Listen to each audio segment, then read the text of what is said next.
अस्सलाम वालेकुम and a very good evening. वैसे तो खबरें बहुत सी हैं, लेकिन मेरा ख्याल है कि सबसे पहले हमें इस खबर पर बात कर लेनी चाहिए कि प्रिंट, इलेक्ट्रॉनिक या फिर सोशल मीडिया ये ऐसे प्लेटफॉर्म्स हैं जिनके ऊपर न सिर्फ आवाम को खबरें फराहम की जाती हैं, बल्कि ये एक ऐसी सोर्स हैं जिनसे आवाम को सही मायनों में भरपूर तरीके से हालात हाजरा से बाखबर रहने में मदद मिलती है। आज पंजाब असम्बली के अंदर एक ऐसा बिल पेश किया गया जिसमें हतक इज्जत बिल के बारे में न सिर्फ ये कि गुफ्तगू करने से इज्तनाब किया गया, बल्कि बिल पेश होने के बाद अपोजिशन की तरफ से भरपूर एहतजाज हुआ। कहा यह जा रहा है कि इस बिल से कोशिश ये की जाएगी कि हतक इज्जत का जो कानून है वो सूबे में नाफिज किया जाए, लेकिन ये भी अपने आप में एक बड़ा सवाल है कि ये कानून तो विफाक की तरफ से पेश होना था।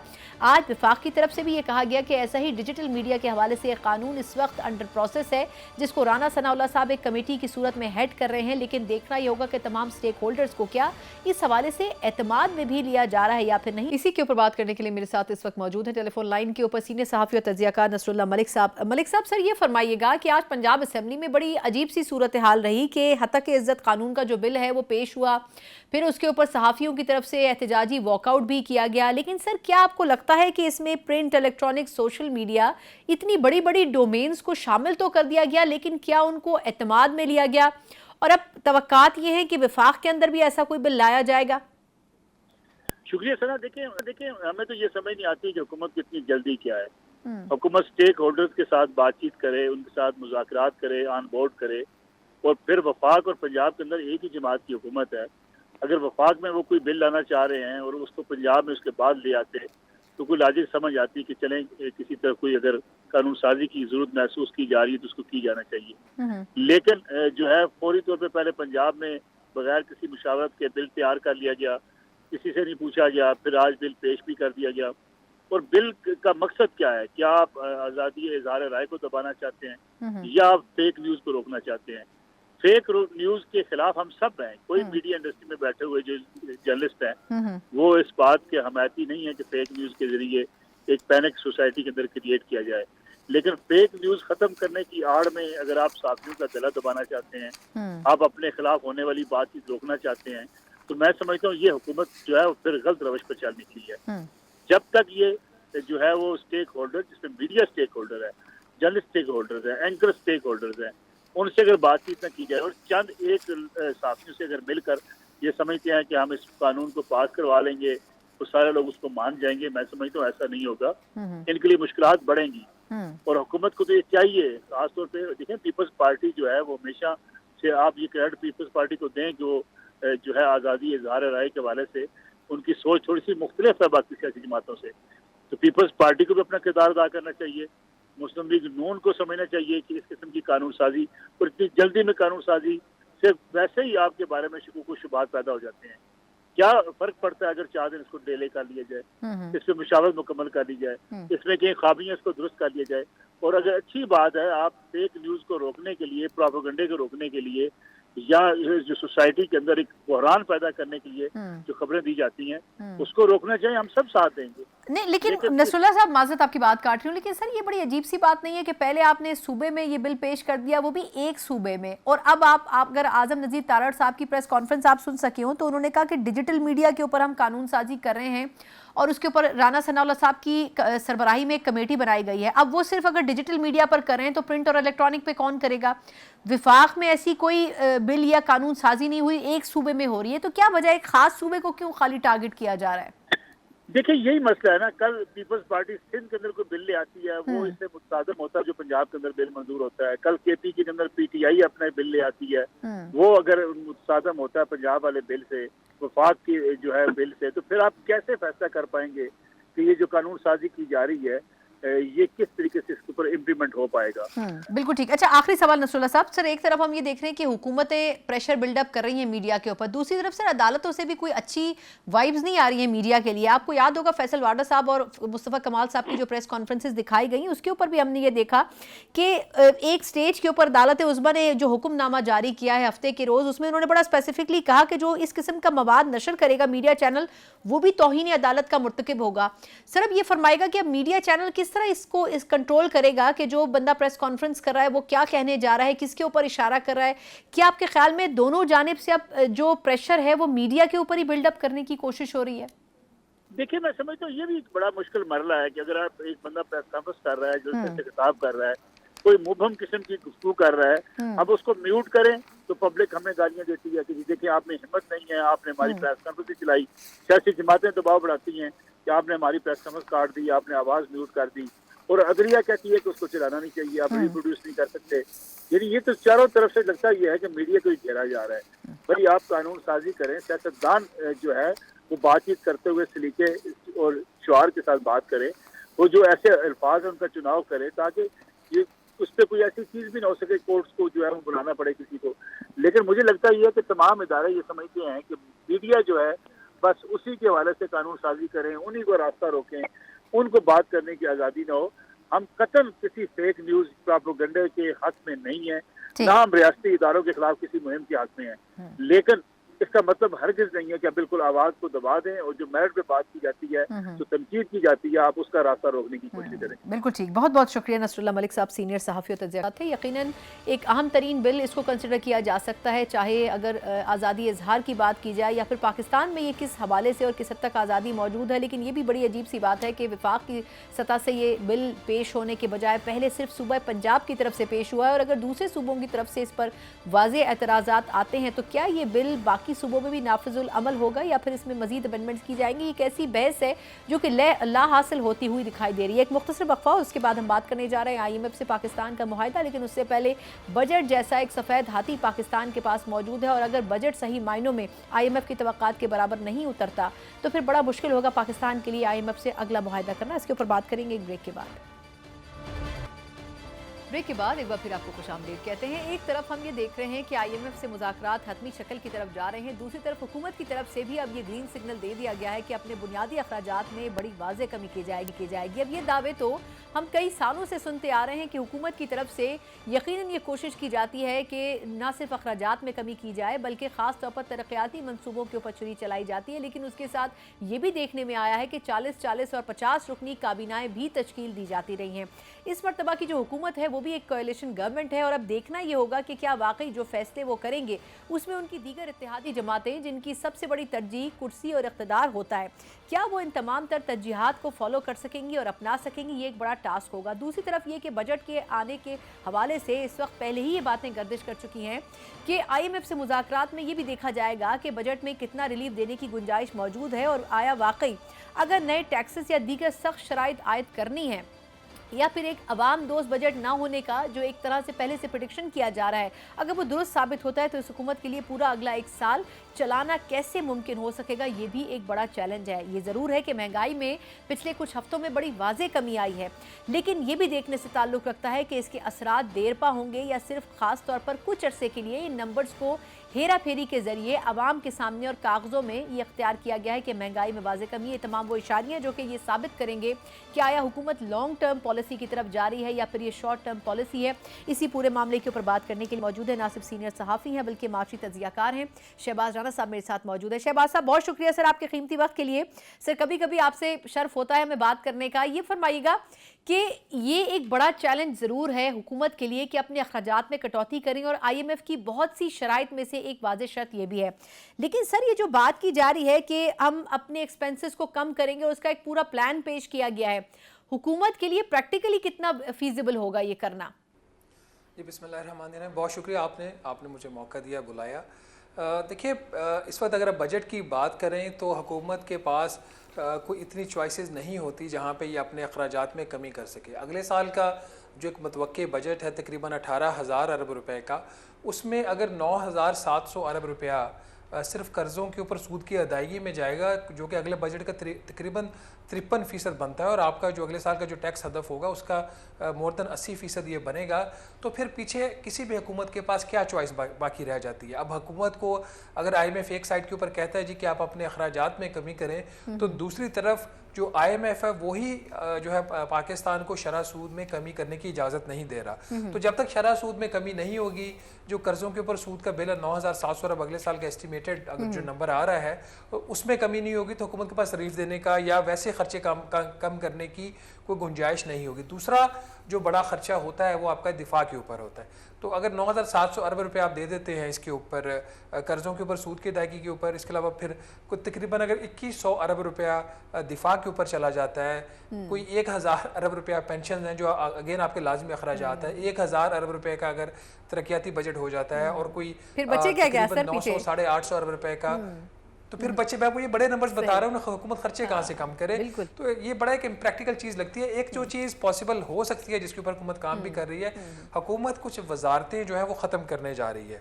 कुछ वजारतों को मर्ज कर दिया जाएगा मौजूदा वजारतों में, कुछ को वैसे ही ख़त्म कर दिया जाएगा, तो उनके जो फंक्शन हैं वो ट्रांसफ़र हो जाएंगे। ये अगर कुछ काम हो जाए तो यहाँ पर कोई आपको कुछ सेविंग हो सकती है, लेकिन वो सेविंग इतनी बड़ी नहीं होगी जिससे कोई आप कह सकते हैं कोई ड्रास्टिकली कोई बड़ी कोई बचत भी हो जाए। हाँ, ये चीज़ें होनी चाहिए, जो एक एक्स्ट्रा अखराजात हो रहे हैं वो कर ले, लेकिन कोई ज़्यादा मुझे यहाँ पे स्पेस नज़र नहीं आ रही। अच्छा शहबाज साहब, ये बताएगा कि अब बजट के ऊपर भी काम हो रहा है और इत्तलात ये भी थी कि शायद इसके ऊपर भी IMF असरअंदाज होने की कोशिश करेगा। बहुत से वादे इन्होंने किए थे जिसमें FBR रिफॉर्म्स की बात की थी, टैक्स नेटवर्क को बढ़ाने की थी, रिटेलर्स को उसमें शामिल करने की बात थी, रियल स्टेट को शामिल करने की बात थी। अभी तक आई थिंक FBR के अलावा सही मायनों में किसी और चीज़ के ऊपर काम नहीं हो सका। तो आपके ख्याल में क्या बजट भी इससे डिले होगा और कितनी ऐसी शराइत हैं जो आपको लगता है कि वो एडजस्ट कर दी जाएंगी इस बजट में और उनको अप्लाई भी किया जा सकेगा फौरी तौर पर, अगर तो IMF का नया प्लान और कॉन्ट्रैक्ट हमने लेना है? देखिए, IMF का जो इस वक्त मिशन पाकिस्तान में है तकरीबन 10 में से, उसका सिर्फ और सिर्फ एक ही मकसद है कि वो पाकिस्तान के बजट को देख रहे हैं। वो इस वक्त पाकिस्तान में कोई नया प्रोग्राम देने के लिए नहीं आए। वो जब बजट देख लेंगे, वो जो बजट IMF देगा इनको, अगर वही बजट पार्लियामेंट से पास हो जाता है तो फिर अगले प्रोग्राम की वो बात करेंगे, प्रोग्राम आपके साथ साइन करेंगे। तो अगर वो उससे आप हट के कोई डेविएट करने की कोशिश करेंगे तो मेरा नहीं ख्याल कि कोई बहुत सारी जो चीज़ें हैं वो आगे बढ़ सकेंगी। जहाँ तक FBR में इस्लाहात का मामला है, ये कोई ऐसी चीज़ नहीं है जिसकी वजह से कोई IMF का प्रोग्राम या बजट भी डिले होगा। जो मैंने हमेशा से एक बात कही है कि जो साबिक वज़ीर ख़ज़ाना, जो निगरान वज़ीर ख़ज़ाना थी डॉक्टर शमशाद अख्तर का बनाया हुआ जो इस्लाहात का प्लान था, वो बेसिकली इस्लाहात का प्लान था ही नहीं। वो एक इल डिज़ाइंड एक स्कीम थी जिसमें गुस्सा ज़्यादा था और काम कम था, और वो कभी भी जो है काबिल अमल थी ही नहीं, कभी भी वो इम्प्लीमेंटेबल थी नहीं। तो यही वजह है कि उसके ऊपर ऐसा जो नई हुकूमत है उसने काम नहीं किया, बल्कि अब इन्होंने एक कंसल्टेंसी फर्म हायर कर ली है, मैकेंजी, जो जिनके यहाँ पे जो उनके ओनर हैं या पार्टनर हैं वो सलमान अहमद साहब हैं, जो वज़ीर आज़म साहब के भी काफ़ी करीब हैं। उनको बिल एंड मेलिंडा गेट से पैसे लेकर मैकेंजी को पे किया जाएगा, और मैकेंजी जो है वो FBR की इस्लाहात का जो एक प्लान है वो तैयार करेगा। वो 1 से 3 साल का प्लान होगा। तो फौरी तौर पर कोई मेजर कोई ड्रास्टिक चीज़ FBR के ऊपर नहीं हो रही, बट जो भी हो रहा है या नहीं भी हो रहा तो उसका बजट की डेट्स के ऊपर कोई फ़र्क नहीं पड़ेगा। ठीक, बिल्कुल ठीक। अच्छा, एक और अहम चीज़ भी थी सर, वो ये बताएगा कि पिछले कई हफ्तों से ये दावा हुकूमती सतह पर हो रहा था कि बड़ी वाज़े महंगाई में कमी आई है। कहाँ वो 38% पिछले साल की, कहाँ अब 20s में और गालिबन 17 पर आएगी। करेक्ट मुझे कीजिएगा अगर मैं कोई गलत फिगर कोट कर रही हूँ। लेकिन अब ये कहा जा रहा है कि बजट आने से पहले इसको फर्दर और कुछ % रिड्यूस किया जाएगा। पेट्रोलियम मसनूआत की कीमतों में भी बड़ी वाज़े कमी आई है। आपके ख्याल में ये शॉर्ट टर्म नंबर्स हैं जो कि कुछ अरसे रहेंगे, या आपको लगता है कि ये सस्टेन करेगी अगर महंगाई में वाज़े इन्फ्लेशन रेट में कमी आती है? तो देखिए, एक थोड़ी सी हमारी जो है ना एक मिसकंसेप्शन है। मिसकंसेप्शन ये है कि अगर पिछले साल को 30% महंगाई की शरह थी और अगर अभी 11% हो गई तो महंगाई कम होगी। महंगाई कम नहीं हुई, महंगाई बढ़ने की जो रफ्तार है वो कम हुई है। नहीं, वो फिर किस तरह कोट किया जा रहा है? माज़रत आपकी बात काट रही हूँ, किस तरह फिर कोट कर रहे हैं कि देखिए कहाँ पे महंगाई थी और कहाँ पर ले आए चीज़ों को, हम उनके रेट्स को नीचे ले आए, फिर ये किस तरह वो कमेंट कर रहे हैं? मैं वही चीज़ आपको एक्सप्लेन करने की कोशिश कर रहा हूँ। देखिए, पिछले साल एक चीज़ 100 रुपए की थी, हाँ। आपकी इन्फ्लेशन रेट हो गया 30%, तो वो जो 100 रुपए की चीज थी वो होगी 130 रुपए की। 30% उसकी कीमतों में इजाफा हुआ। अब महंगाई का आप ले लें जी कि उसकी शरह हो गई, फॉर एग्जांपल इन्हीं का नंबर ले लें 17% आया, तो 130 रुपए के ऊपर 17% चीज़ों की कीमतें और बढ़ी हैं। 17% का मकसद जो आमतौर पर लिया जाता है कि पहले 30% थी, अब 17% होगी, तो जो 130 रुपए वाली चीज़ है वो कम होके कुछ 17% उसकी कीमत कम होगी। उसकी कीमत कम नहीं हुई, उसकी कीमत अभी भी बढ़ी है। जो पहले 30% की रफ्तार से बढ़ रही थी अब वो 17% की रफ्तार से बढ़ रही है। और जो मई का नंबर आएगा इन्फ्लेशन का, अभी जब मई का महीना खत्म होगा तो ये 17 से भी कम होगा। बट उसकी वजह ये होगी कि चूंकि पिछले साल मई 2023 में महंगाई की शरह थी 38%, जो पाकिस्तान की तारीख की हाईएस्ट इन्फ्लेशन रेट थी। क्योंकि बेस पहले ही ज्यादा थी, उस इतनी हाई बेस के ऊपर थोड़ी सी अगर ज्यादा भी कीमत बढ़ेगी तो उसकी जो परसेंटेज है वो कम बनेगी। तो इस वजह से ये सारा क्या आ रहा है। लेकिन जिस किस्म के इकदाम बजट में होने जा रहे हैं और जो IMF पाकिस्तान से डिमांड कर रहा है, अगले साल का इनका जो एवरेज इन्फ्लेशन की जो IMF की फोरकास्ट है वो तकरीबन 13% है। अगले साल की मैं बात कर रहा हूँ, ये 13% नहीं होगी, इससे कहीं ज्यादा होगी। जैसे इस साल की इनकी एवरेज फोरकास्ट थी 21%, 21% की बजाय अभी तक की जो एवरेज इन्फ्लेशन है वो 27% के करीब है। तो ये बड़ा ही एक होता है, चूंकि नंबर्स की गेम होती, ज्यादातर लोगों को समझ नहीं आती। बट लोगों की जो जिंदगियां हैं, अगर 17% महंगाई की रफ्तार है, पहले 38%, क्या लोगों की जिंदगी आसान हुई है या मुश्किल हुई है? आप खुद फैसला कर लीजिए, आपको उसका अंदाजा हो जाएगा। बिल्कुल ठीक, लेकिन नंबर्स में कम से कम आवाम के सामने वो यही रख रहे हैं कि हमारी तरफ से बड़ी वाज़ेह कमी है। नहीं, आपका पॉइंट दुरुस्त है। अच्छा सर, कुछ दीगर चीज़ें भी है जिस पर मुझे आपकी राय चाहिए। एक तो ये कि ये पावर सेक्टर के रेट्स बढ़ा रहे हैं, फिर ये भी कह रहे हैं कि जो गर्दिशी कर्जा है वो उसमें तकरीबन 26 खरब से भी तजावुज़ कर गया। ये अपने आप में खुद एक बहुत बड़ा नंबर है। एक तरफ बिजली महंगी हो रही है, गैस महंगी हो रही है, दूसरी तरफ पेट्रोलियम मसनूआत क्योंकि इंटरनेशनल मार्केट में लो है तो कम हो रही हैं। एक तो मुझे इसका जवाब दीजिएगा कि इसका डायरेक्टली कितना इफेक्ट पड़ेगा, और दूसरा मुझे क्विकली ज़रा गंदम की इशू के ऊपर बताइएगा कि ये सारा मसला तो हो गया, हुकूमत की तरफ से इंक्वायरी कमेटियाँ भी बन गई, सब कुछ हो गया, लेकिन एक्चुअली डिसीजन और जो जिम्मेदारी है वो किसके ऊपर आयद होती है? क्योंकि अगर आपको याद हो तो जो उस वक्त के वजीर आला थे, अब जो वजीर दाखिला है, उन्होंने कहा कि ये तो हमारी डोमेन में ही नहीं आता था सूबाई हुकूमत की, ये तो वफाक का डिसीजन था। तो एक्चुअली हर एक दूसरे के ऊपर जिम्मेदारी डाल रहा है। तो आपके ख्याल में वो लूप होल कहाँ था उस मसले का जो अभी तक सॉल्व नहीं हो सका? देखिए, जो गंदम का स्कैंडल है ये बड़ा वाज़ेह है, इसमें कोई रॉकेट साइंस नहीं है, इसमें आपको कमेटियां बनाने की ज़रूरत नहीं है। ये निगरान हुकूमत का एक गलत फैसला था, ये वफाकी हुकूमत का फैसला था। जो मुल्क की दरामद किसी भी चीज़ की हो या बरामद किसी भी चीज़ की, उसकी इजाज़त देना या ना देना वफाकी हुकूमत का इख्तियार होता है। इसमें सूबाई हुकूमत का कोई लेना देना नहीं है। जो एस्टीमेट्स तैयार किए थे वो ministry of national food security and research ने किए थे। जिस वक्त इब्तदाई तौर पर गंदम को इंपोर्ट करने का फैसला हुआ था, उस वक्त जो फूड के जो मिनिस्टर थे वो वज़ीर आज़म उस वक्त के निगरान खुद थे। बाद में जो फूड मिनिस्टर थे वो कैबिनेट में आए थे, और फिर इन्होंने अक्टूबर 2023 में भी कैबिनेट जो ECC की है, जो कैबिनेट की इक़्तिसादी राब्ता कमेटी है, उससे भी एक फ़ैसला लिया था कि उसको प्रायोरिटाइज़ करें, उसको फैसिलिटेट करें। तो जो सारी जो जिम्मेदारी बनती है वो बनती है इसकी वफाकी हुकूमत की, निगरान वफाकी हुकूमत की गंदम के हवाले से। अब इसका जो नुकसान है वो तो फार्मर्स को इसलिए हो रहा है कि जो सूबाई हुकूमत पंजाब की थी, जहाँ पे 75% पूरे मुल्क की गंदम पैदा होती है, सूबाई हुकूमत से जो फ्लोर मिलें थी, उन्होंने जो गंदम नहीं खरीदी। क्यों नहीं खरीदी?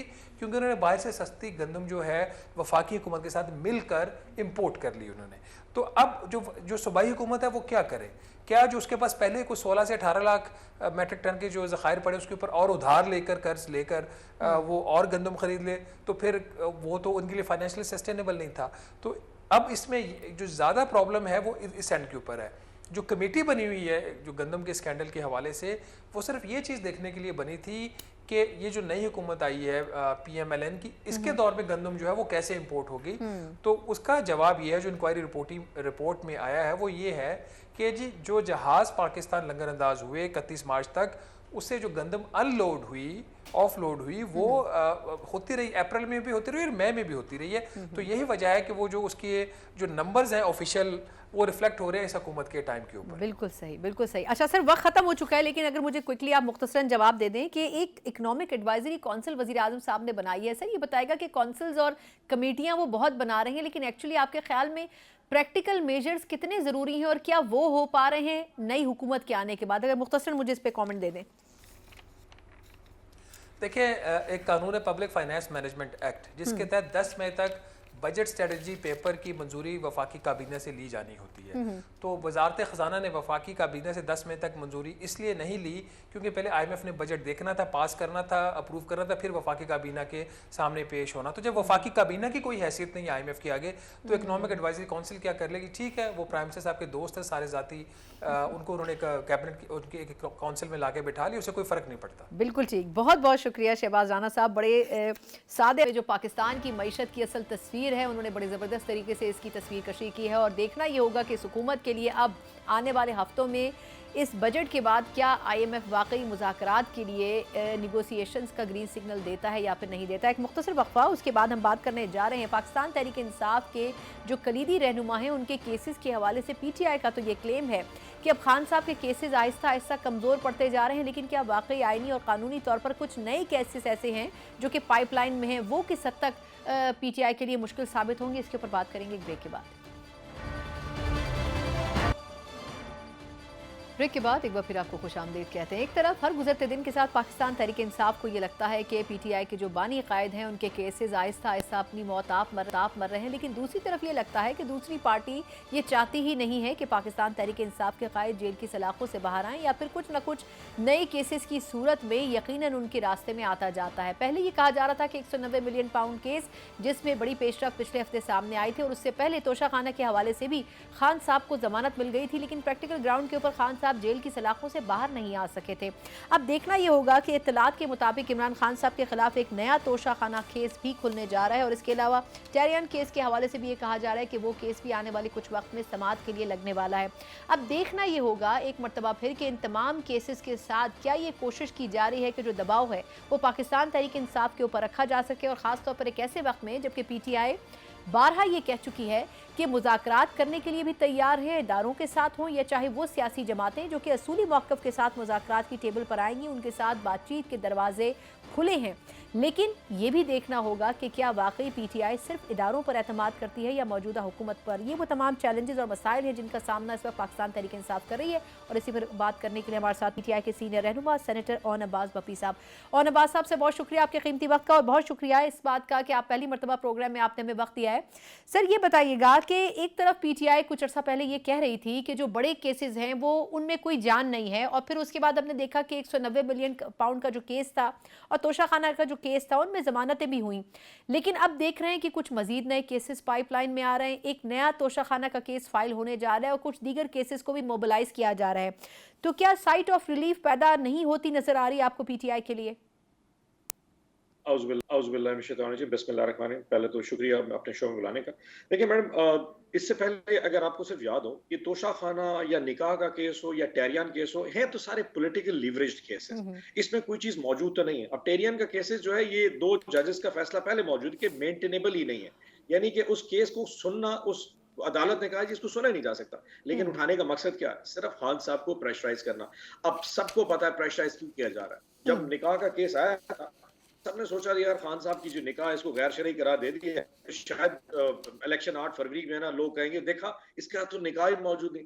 मतलब इट बैकफायर्स। लोगों को शायद वो जो लोग ये प्लान करते हैं उनको अंदाजा ही नहीं है कि लोग इसको कैसे परसीव करते हैं। सो टेरियन का केस बना लें या 6 घड़ियां और डाल दें, at the end of the ये बैकफायर तो उन्हीं को करेगा सिस्टम के खिलाफ कि यार इमरान खान को सिर्फ प्रेशराइज किया जा रहा है। हैविंग सेड दैट, जब मेरी खान साहब से 2 हफ्ते पहले मुलाकात हुई थी तो मैंने उनसे पूछा था, मैं कि do you think sir back channel diplomacy will work और इज इट वर्किंग समवेयर?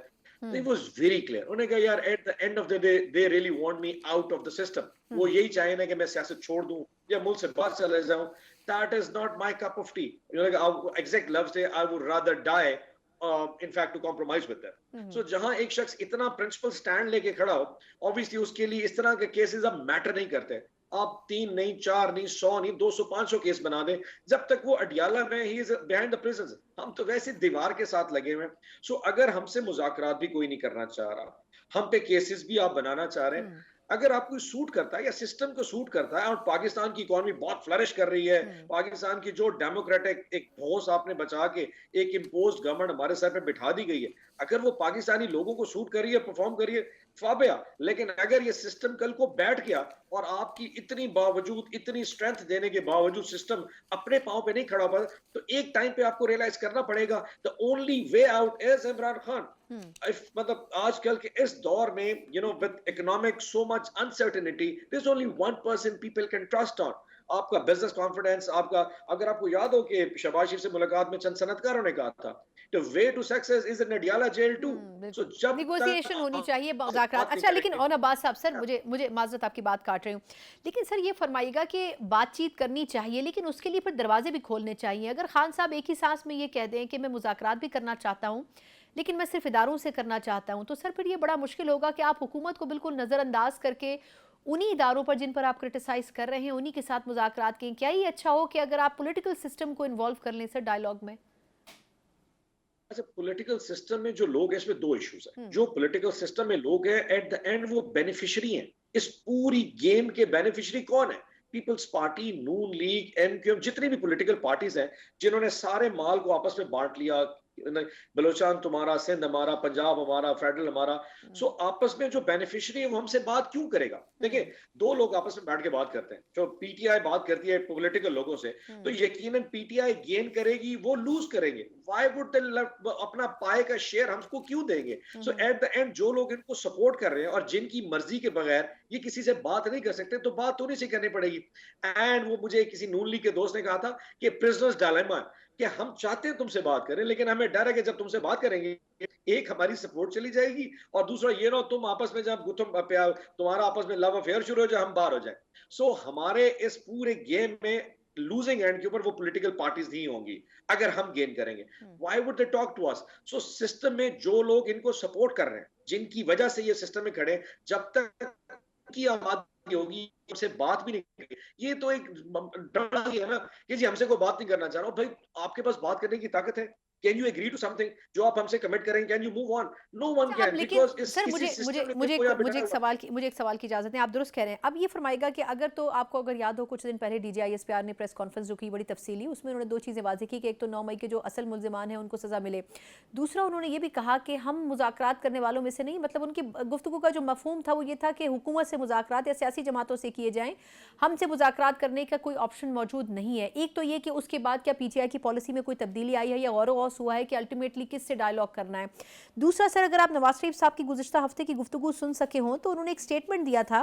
उन्होंने कहा कि बानी पीटीआई ने मेरी कमर पर छुरा घोंपा था और मुझे कहा कि मैं ताउन करूंगा, लेकिन उसके बाद उनका प्लान को चेंज हो गया, उनको इंस्ट्रक्शंस कहीं और से मिली। सर इसके ऊपर आप क्या कहेंगे कि क्या वाकई ऐसी कोई कंसेंट या ऐसा कोई कमिटमेंट खान साहब ने क्या नवाज शरीफ साहब से किया था? अच्छा, मैं तीन चीजों की स्टेटमेंट है, मैं इसको आपको क्लैरिफाई कर। पहली बात आपने कहा कि जी 9 मई के वाले से जो प्रेस कॉन्फ्रेंस थी, उसी के बाद आज से 3 दिन पहले खान साहब ने जब जुमे वाले दिन मीडिया के लोगों से मुलाकात हुई तो उन्होंने कहा जी मैं लेटर लिखूंगा आर्मी चीफ, बिल्कुल बिल्कुल कहा जिसमें था। उनसे in the largest interest of the country मैं उनसे बात करूंगा कि पाकिस्तान में जो कुछ हो रहा है ये ठीक नहीं है और कहीं ना कहीं चीजों को थोड़ा सेटल करना पड़ेगा। और फिर उन्होंने कश्मीर की एग्जाम्पल दी कि जी फेडरेशन के यूनिट्स में डिस्टर्बेंस हो रही है and he would love to see institutions like army establishment के उनकी जो इज्जत है, जो अना है, उसमें इजाफा हो।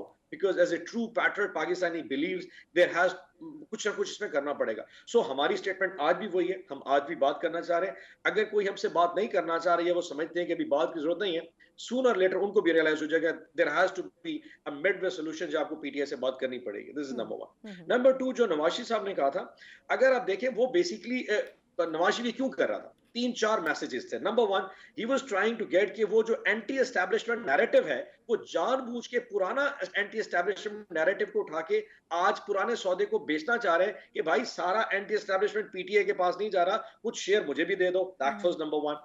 नंबर 2, अपने भाई का मैसेज क्लियर कर रहे थे कि मेरा भाई जो है उसके सर के ऊपर जो तोगा लगा हुआ है वो तो एस्टैब्लिशमेंट का है, मैं एस्टैब्लिशमेंट का चूजा नहीं हूं। So he was trying to clear कि भाई मैं उस तरफ से जा रहा हूँ। He was trying to pressurize अदलिया।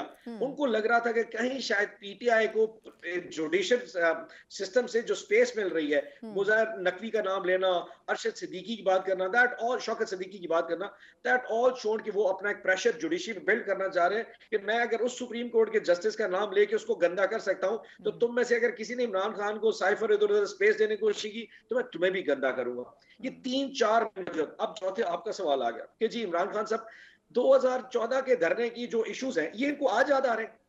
4 महीने तो इनको गवर्नमेंट में हो चुके हैं। As on today what was the असल इशू क्या था कि आज उनको लग रहा है कि इस तरह का नैरेटिव है शायद वो लोगों में स्पेस ले सके, यानी कि इकोनॉमिक इश्यूज के उनके पास कोई सोल्यूशन नहीं है, जो पाकिस्तान में अनसर्टेनिटी है उसका नहीं है। एंटी एस्टैब्लिशमेंट नैरेटिव इस तरह का बेचा जाए जिसमें कहा जाए जी खान तो खुद जो है ना एस्टैब्लिशमेंट के साथ थे और अब ये एस्टैब्लिशमेंट के एंटी एस्टैब्लिशमेंट हो रहे हैं। I think it was more of a narrative to put a pressure and to tell the people कि जी इमरान खान साहब वाहिद नहीं है तहरीक इंसाफ, मैं भी एंटी एस्टेब्लिशमेंट हूं, मेहरबानी करो। अच्छा, आखिरी सवाल सर, वैसे वक्त खत्म हो चुका है सेगमेंट का, लेकिन ये फरमाइएगा कि इमरान खान साहब ने भी कुछ वक्त पहले जो चीफ जस्टिस ऑफ पाकिस्तान है उनकी तारीफ की है, उनको दबंग आदमी कहा है और कहा है कि वो मुनसिफाना तौर पर अपने जो उमूर हैं देखेंगे। ये फरमाइएगा कि अदलिया के हवाले से पीटीआई बड़े अरसे तक इस रिजर्वेशन का इजहार करती रही कि दरखास्तें दायर होती हैं लेकिन उन दरखास्तों का नंबर नहीं आता, उनकी सुनवाई नहीं होती। क्या आपको लगता है कि अब स्टेज के ऊपर अब वाकई अदलिया में कुछ एक बैलेंस क्रिएट हो रहा है और आहिस्ता आहिस्ता इंसाफ की तरफ जा रही है? क्योंकि अगर खान साहब चीफ जस्टिस ऑफ पाकिस्तान की तारीफ कर रहे हैं तो इसका मतलब है यकीनन उनका जो पॉइंट ऑफ व्यू है वो तब्दील हुआ होगा।